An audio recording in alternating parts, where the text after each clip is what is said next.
રામ હવે માતાજી આનું શું કરશો એવું થાય તમને આ રામ નામમાં જેમ તમે પૈસા હાથવો છો ને બેંકમાં લોકરમાં ગમે ત્યાં કબાટમાં ઉસેંગા નીચે એવી રીતે હું માતા આ રામ નામ તમે જે લખીને આલો છો ને આના ભાવથી પ્રેમથી સ્વીકારી અને રામ નામ રૂપી ધન માની અને માતા ભેગું કરીશ પટેલ આ ધન એટલું બધું ભેગું કરીશ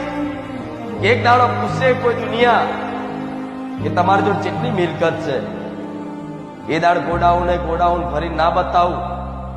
તો રામ મારી મેલડી ને રામ મારે રામ પછી એની મિલકત રામ નામ રૂપી ધન ની આ રામ નામ રૂપી ધન એવું છે કે દુનિયાની કોઈ કરન્સી કોઈ ડોલર કોઈ રૂપિયો આના એક રામ નામની તુલના કરીએ કે આ જે કિંમત જાણતું હોય ને એના આની કિંમતની ખબર હોય